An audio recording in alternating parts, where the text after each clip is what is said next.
Lep pozdrav iz sončno pomladne Barcelone. Tukaj sva se prišla malo spočiti, ker je za nama hud vrvež sejmišča, kjer se dogaja svetovni kongres mobilne telefonije, največji dogodek v tej panogi, letos mogoče še malo večjo gnečo kot sicer, tako da kar pojdimo počasi pogledati, kaj vse smo videli v teh parih dneh tukaj. In če se mobilna panoga po tej gneči res pobira po nekaj letih tarnanja in krize, s tem, da se je Matjaž hecal, kar se tiče počitka, zato ker te wearables, trackables in podobno kažejo, da delava po 15 do 20 tisoč korakov na dan. Ja, tam nekje 13 kilometrov.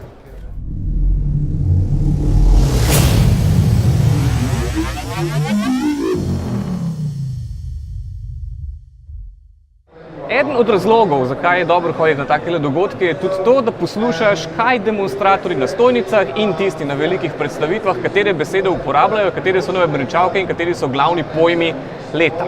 Ja, letos recimo smo slišali super srednji razred pri Sonyju ali pa še pri kom drugem. Tega si izmislil Sony in to pomeni telefoni, ki so cenejši od 300 evrov ali pa včasih celo od 200 evrov in so bolje opremljeni kot večina vstopnih modelov nekoč. Ja.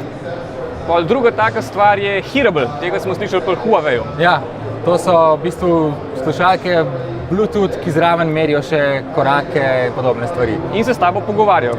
Še ena beseda je v angleščini seamless, kar bi mogoče lahko prevedli, razložili kot nekako gladko prehajanje med različnimi napravami, storitvami, tako da v bistvu nimaš nobenih problemov vzeti zdaj telefon, potem tablico, potem računalnik in vse posod uporabljati isto in povsod so gladke linije na teh napravah, nobenih ostrih robov, take stvari. In v praksi to v glavnem pomeni oblikovanje telefonov, zaradi tega, ker telefoni z izmenljivimi baterijami, pa pokrovčki, pa dodatki postajajo v preteklosti tudi v nižjem cenovnem razredu, zato ker vse več proizvajalcev tudi za take najbolj osnovne telefone, no, mislim ne najbolj osnovne, ampak tam nekje od 200 naprej, srednji razred telefonov je vse več tega, da so recimo iz enega kosa, da je kovina in plastika, da so tako zalepljeni in da izgleda veliko bolj elegantno kot včasih. Ja, no, to je bil v bistvu mogoče ena glavnih pripomb uporabnikov, da so bili sploh te dražji telefoni, da so bili preveč plastični, te plastični pokrovčki pa to in recimo Samsung je letos nekako upošteval te kritike. Pri predstavitvi S6 smo pač videli tukaj spet veliko hvalisanja. Ogromno hvalisanja, celo več hvalisanja, kot ponavadi. Kako je ta njihov telefon najboljši, najbolj napreden, najlepši, ne samo najlepši, kar smo jih kdaj naredili, ampak najlepši sploh. Pa ne samo to, ampak tokrat je Samsung ob predstavitvi verjetno najbolj težko pričakovanih novosti tega sejma in sicer šestice obeh Galaxyjev, je uporabil nenavadno veliko primerjav neposredno z Applom. V smislu, naša baterija zdrži dlje kot pri Applu, napolni se prej kot pri Applu. Naš fotoaparat v slabi svetlobi posname bistveno boljše in fotografije in videe kot iPhone 6 Plus. Naš sistem elektronskih nakupov podpira več trgovcev in kartic kot pri Applu. Kar pomeni neposredna primerjava, tega že dolgo časa nismo videli med velikimi proizvajalci, ki se v glavnem takih strategij malo gentlemansko izogibajo. Ja. Je pa zanimivo, recimo ta Galaxy S6 Edge, ta, ki ima na obeh straneh ukrivljen zaslon, v bistvu nima ta pravega roba. Pri Note Edge smo nekako ugotavljali, da je premalo funkcionalnosti na tem robu. Zdaj pri S6 Edge ga v bistvu je še manj. Tukaj je to samo nekako v funkciji oblike izgleda vse skupaj. Ja, ta Edge, ki je bil pri prvi verziji, je bilo to tako. Ideja je bila, da bo tam na tistem robu, da bo prosil za dodatne aplikacije. Ja. Zdaj se s tem niti ne trudijo več to.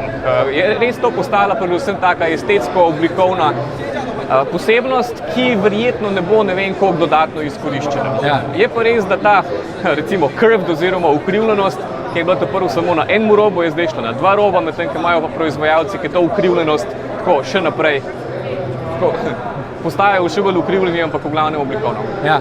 No, pa recimo smo videli, kaj pri HTC-ju telefon, ki izgleda zelo podobno kot lanski, kot da bi vzeli nekak Apple model, pa dal M8S, čeprav reče se mu seveda One M9, ampak je res v bistvu oblikovno čist isti kot lanski, so pa upoštevali spet nekaj kritik, tako da je telefon malenkost manjši, malo lažji, malo bolj ergonomsko narejen, predvsem so pa zamenjali fotoaparat za tistega z malo večjo razločljivostjo. Vprašanje pa je, ali lahko to pri kupcih doseže kaj več uspeha kot lanski model. To se malo sprašujemo, ker mogoče je bil ta HTC celo eno večjih razočaranj. Ja, ker tudi pri tem fotoaparatu težko rečemo, da so ga izboljšali, da so ga samo odslabšali. Je pa res, da postajajo fotoaparati tako, skoraj ni predstavitve malo močnejšega ali pa boljšega telefona, kjer ne bi bilo ogromno poudarka na fotoaparatu in video, kar pomeni tudi mobilna telefonija je v premium razredu zelo pomembna. Kaj pa smo videli od tistega nosljivega, recimo Huawei je celo predstavitev namenil samo temu, LG je predstavil uro.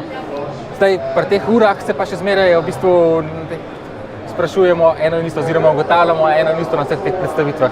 Proizvajalci nam nekako ponujajo odgovore na vprašanja, ki sploh ne obstajajo, ki si jih sploh ne zastavljamo. Ja, rešujejo probleme, ki jih ni. Tako da te ure, recimo Huawei je ogromno časa predstavljal eno uro, kjer je predvsem to poudaril, da je to ura, ki izgleda kot ura in ki se nosi kot ura in ki je tako, ki dejansko se nosi kot ura. Zaradi tega, ker lani smo ugotavljali, da so bile te ure v glavnem tako na slikah, ki še približno nekoliko izgledali, ko si je enkrat v roko prijel, si pa težko predstavljaš, da bi to z enim takim veseljem nosil. Zaradi tega, ker je bilo tako zelo plastično, zelo ceneno pa tole in zdaj izgleda, da majčkeno bolj stavijo na to, da ura vseeno mora biti modni dodatek, še zmeraj pa niso rešili takih ključnih problemov in to je, da pametna ura v momentu, ko izključiš telefon, postane neumna ura, ker je skoraj brez vseh funkcionalnosti, kar pomeni niti ni preveč pametna, pa še kaj ura je za nič.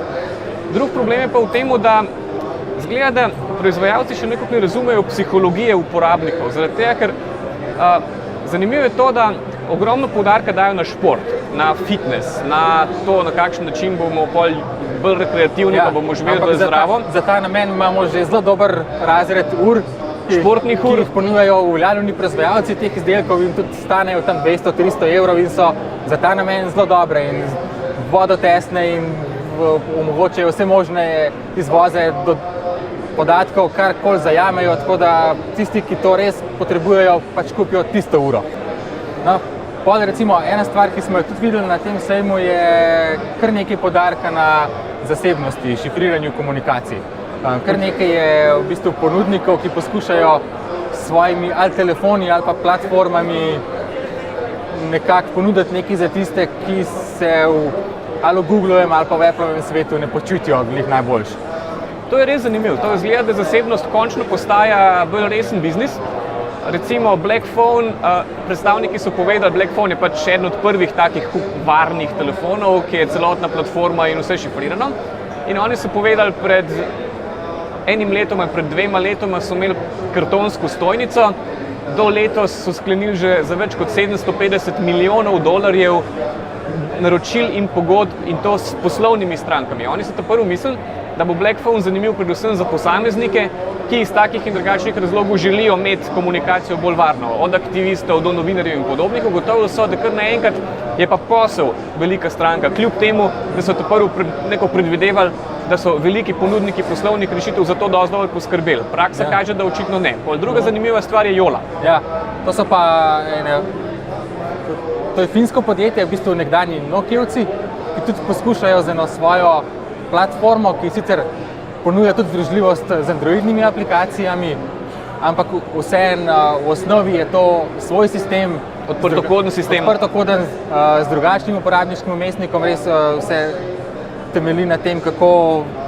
s prstom pomikaš se od roba nekam noter in pa predvsem, da pač tečejo te aplikacije na njem malo drugače in pa da se da marsikaj z njimi, marsikaj s tem sistemom početi, kar Google recimo ne dovolj. Eno od bolj zanimivih napovedi, ki smo glih pri Googlu, je pa tudi to, da je Google napovedal, oziroma ni direktno napovedal, ampak šefe Google za Android je omenil, da Google morda vstopa tudi na področje mobilne telefonije. Ja, v bistvu je namignil, da v naslednjih mesecih lahko pričakujemo eno tako najavo, da bo Google postal virtualni mobilni operater, kar v bistvu že nekaj časa tudi pričakujemo, da bo ali Apple ali Google ali celo oba, da bosta to nekako poskušala, da boš, ko boš kupil ali iPhona ali pa pač Googlovega Nexusa ali pa en tak podoben telefon, da boš zraven sklenil tudi pogodbo za prenos podatkov, pogovore, storitve